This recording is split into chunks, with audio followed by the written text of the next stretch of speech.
All right, and we are back after the strategic overview that was just provided. You want to know how this translates to you, and we are now going to talk about what can the NWE program do for you. I am with Alexandre. Hello, Alexandre. So you are Contact Points and Communication Unit Coordinator at the Joint Secretariat, and Sarine, who is also working at the Joint Secretariat as Program Officer. Hi, Perrine. Welcome to the both of you. So let's dive into the content. Alexandre, what themes is the NWE program covering? Well, to address this question, I'll start by giving the overall thematic scope of our program, which is to address green, smart, and just transition with the aim to support the balanced development and the resilience of the Northwest Europe territory. So in line with this overall objective, the member states have defined 5 different priorities, each of them referring to an EU policy objective, 3 of them focusing on the green agenda, so climate, environment, energy transition, circular economy, and then 2 of them focusing on innovation and inclusion, so innovation and resilience, priority 4, and inclusive society, priority 5. So our experienced applicants will immediately notice that the thematic scope of our program is slightly wider than in the previous program. New topics are indeed covered, such as biodiversity or climate adaptation in priority 1, or social inclusion in priority 5.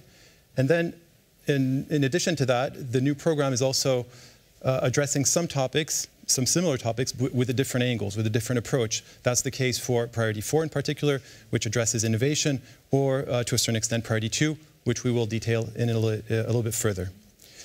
These 5 priorities, each of one include 1 or more specific objectives, and each one of these specific objectives will have to be selected by projects when they apply. And finally, I also want to mention, thematic-wise, that we have some horizontal principles that come across all the priorities and that all projects will have to address. These are gender equality, non-discrimination, and sustainable development. Great. Thank you very much for the overview, Alexandre. Now, Sarine and Alexandre, you are both going to go into the detail of the priorities. Sarine, over to you for priority 1, 2, and 3. Thanks, Perrine. Oops. All right, so the first priority is on climate and environment, and here we have 2 specific objectives. So the first specific objective is on climate change adaptation, disaster risk prevention, and resilience, considering ecosystem-based approaches. So large territories within the NWE program area are affected by risks of natural disasters, and water management challenges are there. And all of these relate to climate change. So here projects can, for example, implement approaches to address natural risk management, disaster response, sustainable water management approaches, and reduce or prevent severe negative effects of weather phenomena on NWE territories. Within the same priority, there's also a second specific objective, and this one focuses more on nature, biodiversity, green infrastructure, including in urban areas, and reducing all forms of pollution. So the Northwest Europe area is again characterized by intense land use and fragmented natural ecosystems. This means that ensuring the interconnectivity of protected areas and also the restoration of natural areas is very important. Here, there are a lot of opportunities for projects to come to our program and to implement approaches on green and blue infrastructure, projects addressing pollution caused by different sectors, such as, for example, agriculture, industry, or wastewater treatment plants. So all kinds of biodiversity, protection, restoration projects are welcome to come to the program. The second priority is one that was thematically present in the previous program as well, and it still remains highly relevant for this program. So it's on the energy transition of NWE territories. Here specifically, there are 2 aspects to consider. So the Northwest Europe region remains one of the most highest energy-consuming regions in the EU. That means there is a lot of potential to improve the renewable energy mix of the region in terms of production and consumption. At the same time, Northwest Europe is also key to enable the EU to reach its energy efficiency targets by 2030. We have a big role to play there. So various fields show a lot of potential in terms of how to address this challenge. So within this priority, we have the first objective, which focuses on energy efficiency. and with the reduction of greenhouse gas emissions. Here, projects can, for example, address energy efficiency in different sectors, such as dwellings, transport. They can work on smart energy systems to be deployed within the NWE region, and tackle also energy poverty, which is a big issue for the region. The second specific objective within this priority focuses more on renewable energy, and here projects can work to address barriers to improve the renewable energy mix in terms of production and consumption within the NWE. All right, so then moving on to the third priority, which is on the circular economy. This was also a topic that was already covered under the previous program, and again, it remains highly relevant for this one, for the next 7 years. The NWE region is considered relatively advanced in terms of material efficiency, with regions having relatively low material consumption per capita, despite their high economic performance. However, there are improvements to be made, for sure, and we need to enable the entire NWE region to transition towards a more circular economy and a resource-efficient economy. So here the program considers that there's this need to transition from a linear economy to a circular economy, and this requires joint efforts of different stakeholders across the region, across sectors, across regions, with a variety of approaches. So here we are calling for projects to come to the program to address process, product, component, or material efficiency in value chains. They can also work on business models, to work towards more resource efficiency. They can address waste management practices. There's also the need to raise awareness and capacity levels of stakeholders in this specific thematic area in order to enable the transition of society as a whole. All right, Alexandre, for priority 4 and 5, right? Yep, so moving on to priority 4. First, a word of caution maybe on this priority, because it is tackling innovation, but it is not similar to the innovation priority that we used to have in the previous program. And so this is really a word of caution for the experienced applicants in particular that were numerous applying in the innovation priority in the previous program. Because this one here, the overall aim of this priority is above all to improve regional territorial resilience, and to do this by increasing innovation capacities of public and private players throughout Northwest Europe. Because Northwest Europe indeed is a leader in many sectors. It's one of the wealthiest regions, as was said previously. However, there's still strong disparities in the territories in innovation capacities, disparities in the use of technologies, and also disparities in the deployment of digitalization. So to that end, the program aims to support projects that will, for example, facilitate the uptake of R&D results and innovative solutions, that strengthen smart specialization strategies, that adapt existing innovative solutions and services, or that reinforce value chains and accompany innovation players to improve their processes, their governance, and other aspects. Then moving on to priority 5. So this one is one of the new ones, inclusive society, which is addressing social innovation and inclusiveness in a much more direct way than was the case in the previous program. We're again tackling disparities in this priority in 4 main areas: employment, health, and 2 areas which are really new: culture and tourism. So starting with the first specific objective, which is addressing employment here, there is a challenge in Northwest Europe, which is not only typical to Northwest Europe, but quite relevant here, is that there are some labor market disparities within the different territories, especially between the urban and the rural, in lower income areas, or in some industrialized regions. And there's another challenge which is important, is to address the mismatch between the labor market needs and the provision of public services. So within this SO, the program will aim to support some projects that enhance the effectiveness and inclusiveness of labor markets, that will promote quality employment, and also that will empower and increase the employability of vulnerable groups or people that are on the verge of facing fragility. We're thinking about NEETs, people not in education or training, people that are with disabilities, refugees, or people living in very deprived areas. Moving on to the second specific objective, which addresses health. In this one, the program seeks to address 2 challenges related to the territorial imbalances once again. First of all, to improve the access to healthcare services, and second of all, to address the growth in aging population, especially in the urban areas of Northwest Europe. So here we're looking for projects which will improve this accessibility of health, in particular for rural areas, that will develop innovative care services, smart approaches, and digital solutions to facilitate this access, and that will also strengthen territorial networks of health care and well-being to develop solutions tailor-made to territories' needs. Finally, the third specific objective in this priority, here we're tackling disparities not in exactly a similar way. The idea is to support culture and tourism, which have been strongly affected by the COVID crisis, as a way to improve economic development, as a way to improve social inclusion and social innovation throughout the NWE territories, and in particular, once again, the remote and most deprived areas of the area. So here we're going to be looking for a project that sees the opportunity to make these sectors, culture and tourism, more sustainable, that will support their digitalization, and that will finally enhance the access to tourism and culture of the vulnerable population I was mentioning previously.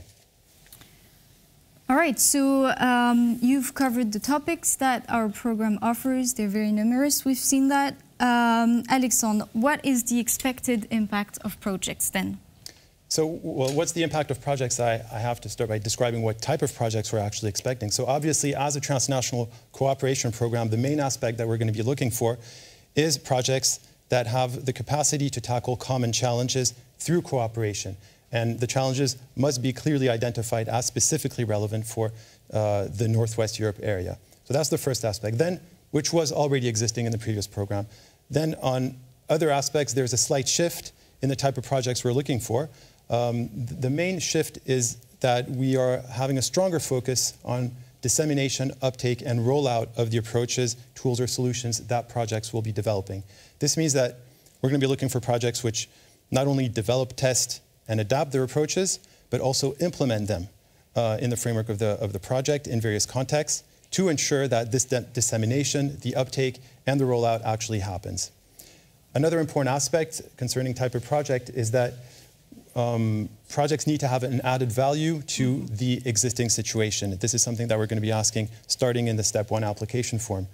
And they can either do that through the development of something which is new, of course, but also by building on existing approaches to be implemented in, for instance, new geographical areas, new economic sectors, or address them towards new type of stakeholders.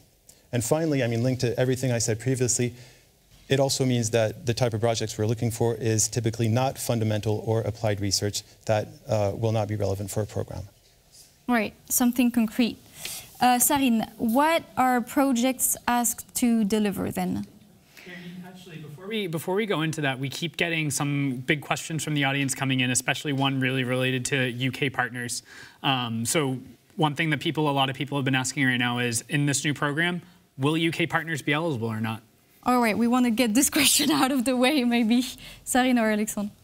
Sure. Well, we're going to be addressing a little bit later the question about partnerships in general, but we can answer this one immediately. UK partners, unfortunately, cannot participate in projects in the upcoming program. They can participate as associated organizations, and I'll describe a little bit later what that really means, but no, unfortunately, they cannot join a partnership in this program. All right, I think this is clear. So now, Sarine, what are projects asked to deliver? All right. So building on what Alexandre just presented in terms of what the focus of a project should be, there's a specific, in order to achieve a meaningful impact on territories and on its citizens, and in line with the priorities that we presented and the specific objectives and the themes, projects are expected to design and implement a combination of activities in their work plans. So these activities are meant to then directly contribute to the production of outputs and results. This is something that we always ask from our projects when they're coming to us for funding. So the NWE program foresees three main types of project activities in this new program.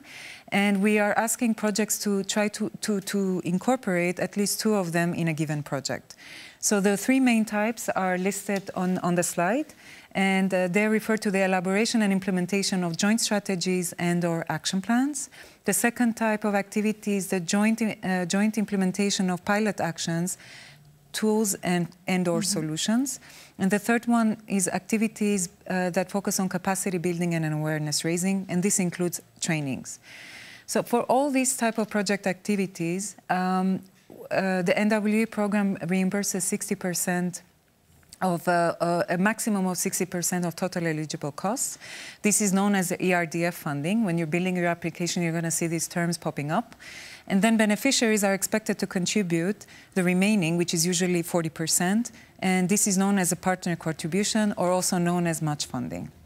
So when drafting an application, the total eligible costs need to be presented to the program, and then these calculations are taken into account later on. And you should also consider that all activities can be designed and budgeted for using all cost categories. And by that, I mean you can plan staff costs, external expertise and services, travel and accommodation, equipment, infrastructure and works for all these type of activities. And I'm sorry, this question, again, just keeps getting asked by a lot of people, a lot of participants. So we're talking a lot about developing these applications, but how about developing the consortiums? The question that keeps popping up is, where can I join an existing consortium in order to join an existing project idea? All right, I think Alexandre and Vinicius are going to answer more in detail later, but maybe Alexandre, just a few words, a hint for our participants to stay until the end and know more. It's indeed a question that we often get, and there's many possibilities that we offer, some support that we offer for lead partners in particular to find and to identify relevant partners. There's in particular the NWE online community platform that we have just launched, and that we will describe in detail just a little bit later. So if you wait a few more minutes, we'll get there. Yep. All right. I'll jump straight back into the presentation. And basically, I presented the type of activities that there were three of them. And to build on that, activities basically should lead to strategies and action plans as an output, which are then taken up by organizations. Then the pilot actions that lead to solutions, then they are taken up or upscaled by organizations. And finally, joint training schemes that then lead to, oops, sorry, it didn't work. Joint training schemes that then lead to participants having participated in the trainings. So overall, all activities contribute to building institutional capacity of organizations. And please note how we emphasize on the need for outputs to be taken up or upscaled. These are the terms that pop up in the outputs and results. So it's very, very important because we want to see results on the ground with outputs that are relevant and used by organizations in the NWE territory. Exactly. So we've seen that our audience is already very active on Slido. Peter, what are the reactions to Sarine and Alexandre's presentation, please? Mm-hmm. Thank you. Yeah, so another big question that I keep seeing popping up, and Sarine, you were just speaking about outputs and activities and things like that.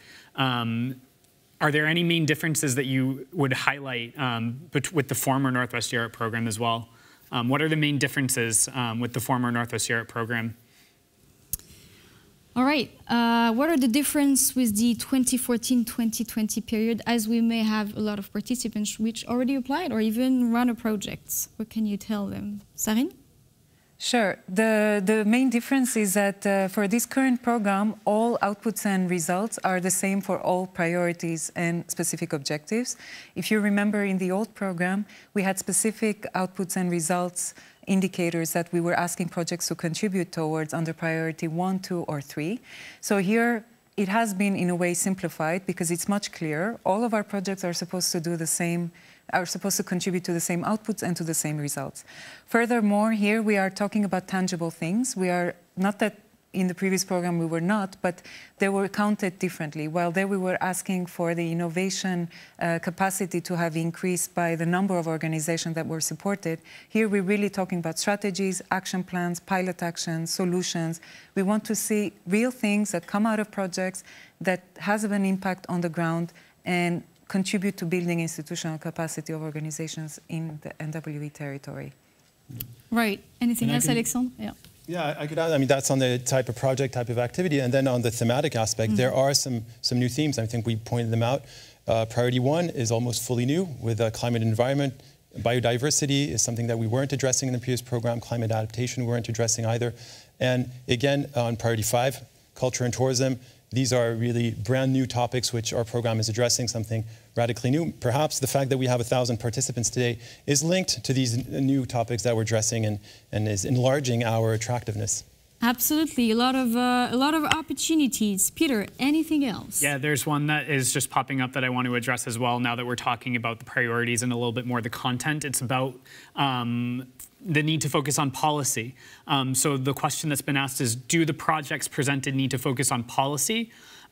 Or can they also help develop collaborative projects which have activities that address the listed challenges of Northwest Europe, but that don't involve policy?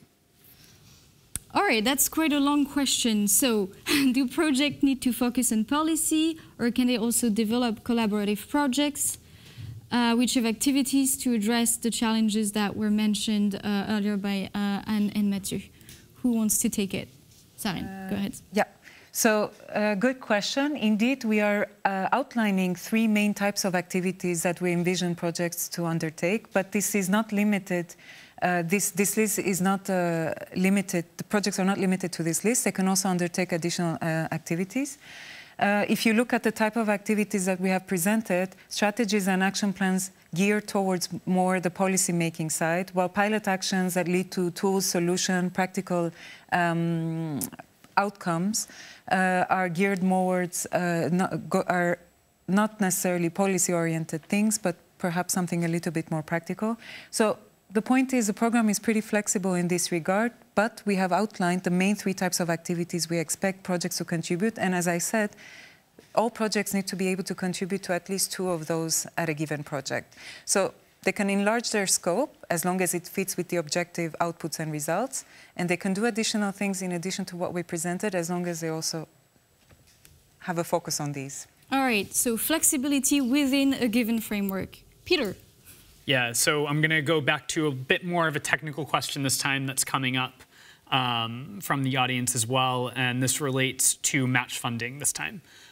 So the question asked is, can the 40% of match funding required come from in-kind? So, for example, salaries of participating personnel or previously bought equipment, etc.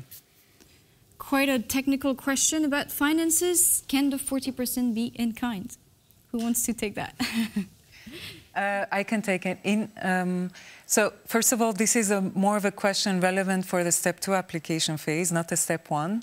But in any case, we do not have in-kind contribution in the current program. In-kind contribution was not what is exactly described in this slide. In-kind contribution was something else, and we're not going to go into it because it's no longer relevant for the new program. But the 40% match funding needs to be provided from the side of the beneficiary, and this could come from their own funds, or they could perhaps go out and look for additional 20% funding from another source, maybe national, regional, or local initiatives that could top up the 60% ERDF that they will be getting in order to cover their 40%. But they can never exceed the 100% total eligible cost value, let's say. All right, so a lot of finance questions are for Step 2. We are at Step 1 now, but we're also going to have an FAQ on our website, so you can have some answers to these questions already. Peter, is there anything else that you want to share with us? Yeah, let's just go for one last question, I think, for this part about participants from other countries. So the question that's been asked is, are collaborators from other countries than the ones that are part of this call allowed? So I guess from outside the program area. All right, yes. What about countries from outside Northwest Europe? And we'll give more information in a little while, but maybe Alexandre, you want to say a few words already? Yeah, sure. It is possible to have partners from countries which are outside the NWE area. I'll cover that in just a little moment also. But yes, it is possible. There is a minimum that we need is to have at least 3 partners from 3 NWE countries, and 2 of them need to be from the Northwest Europe area. But then yeah, it is totally possible. It needs to be justified. The consortium has to explain why it was needed to get a partner from outside the area, why that partner had competences that could not be found in the Northwest Europe area. All right, thank you very much, Sarine and Alexandre. We'll be with you back in a few minutes. So you've heard from the program experts, but now you may want to hear the perspective of someone who has been involved with us and make you want to apply. And for this, we have with us Valérie. Valérie, welcome. Hi, Perrine. Hi. Thank you so much for joining us today. Valérie, you are the lead partner of the I Care for Farms project, which objective is to increase renewable energy capacity in farms. Valérie, I have a simple question for you, which all participants want the answer to. What are the benefits of being involved with Interreg Northwest Europe? Thank you, Perrine. So we have been involved for more than 10 years already in a European project, and mainly in Northwest Europe project. And this has given us lots of support, both for us, for Laval Mayenne Technopole, and also for our clients' companies. Because we are a French non-profit organization and located in the west part of France, and as such, we are EU Business Innovation Center certified by EBN, the European Business and Innovation Network. And so on a daily basis, we really support new entrepreneurs and SMEs on our territory. And so really the first project we have been doing under Northwest Europe, we're falling under the innovation priority. And so as I was saying already, this has been a real added value for LMT, because this has helped us to really support our internal development and also the development of services we offer on the territory and to our clients. For instance, if we go 10 years backwards, I would say we had to really better structure ourselves, both internally and financially, in order to be able to adapt at the management and reporting requirements of EU projects and especially Interreg. So that was the first thing. And secondly, working with other EU organizations, we have been able then not only to benchmark the type of actions we are offering on our territory, but also we have been able to test and to develop and test new innovative support for our client companies and for our ecosystems. For instance, we have had projects in the fields of open innovation and internationalization. And this was really like working with competences, visions, experiences, which were far beyond what we would have had on a single region or territory. And then we have been able to pilot testing new tools and services. And also being part of several Interreg projects, this has been a valuable way also for us to build our international network of trusted partners. And this has also benefited to our territory and to strengthened the international development of our companies. So this was really valuable for exchange of expertise, learning, and best practices. And so what I can say is that over the years, really, we gained in visibility, and which means that now we have many European partners all around Europe. And so they would also come to us to ask us for new projects, and they would also contact us, and we would do the same for any specific needs we would have on our territory. So what I would like to say is that it is not only us being connected, with many partners now in Europe, but really also our ecosystems. And finally, thanks to the Interreg projects, we have been able to reach new targets. And for instance, we have working with cultural and creative industries, and we have also addressed the area of agriculture, especially through this I Care for Farms project. And this was really new for us because we had not been working with this type of field before. All right, so a lot of advantages to be involved with Interreg Northwest Europe. Thank you for highlighting them. Now, Valérie, you said you've been involved in many projects before, so you have applied with us. Do you have any tips for participants who may want to apply this time? What can you share with them? So first of all, this is, our experience, but really I would like to say before maybe applying as lead partner for a project, you must get an experience in Northwest Europe or other program, because it is of great importance really to really well understand what is expected, both in terms, of a project proposal, but also everything dealing with management and reporting. And so I'm really glad we had experiences before as a partner in European project, because what I can say is that lots of project partners will rely on you as lead partner. And also, as you can imagine, this is also a heavy workload, both when you're preparing your proposal and also during the project life. So if you have had experience already as project partner, then I think it's really helpful.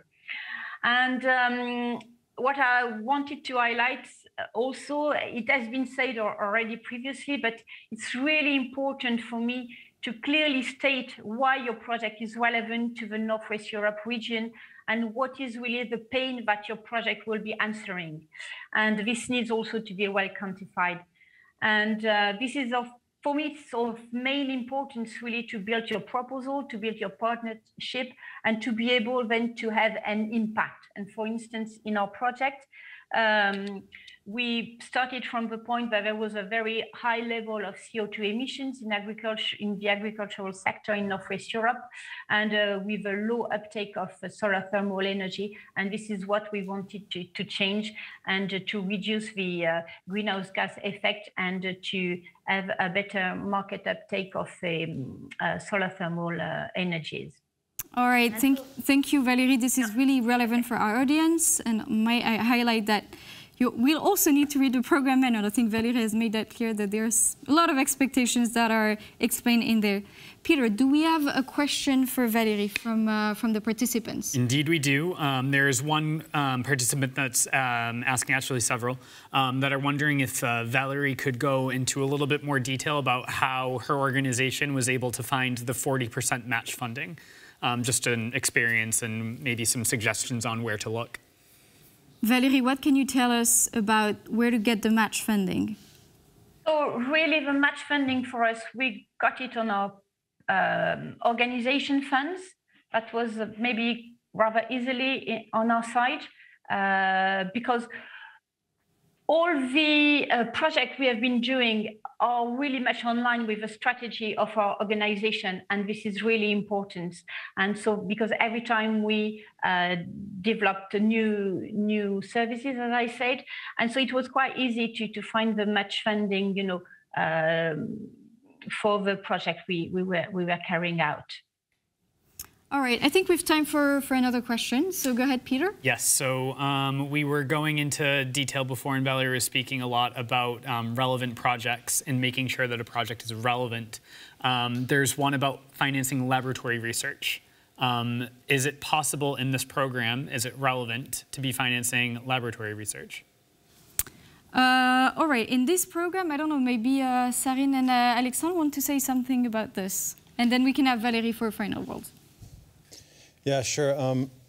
Well, yes, laboratory research, as I said previously, we're really focusing in this program on rollout, disseminating, implementation. So clearly in this program, fundamental research and even applied research do not apply. All right, Valérie, do you have some last words for us? Anything else you want to share maybe on this same topic? Maybe the last word I wanted to say is that it's really important also to talk with your national contact points and regional contact points if you have any, and also with JS if you have the opportunity to do so during webinars, because this is important also for you to get challenged, on your project objectives, impact and consortium, and etc. And this is very valuable for you to be able to be sure that your project is really within the scope and the expectation of the program. All right. Thank you so much, Valérie, for being with us today and for all the useful tips.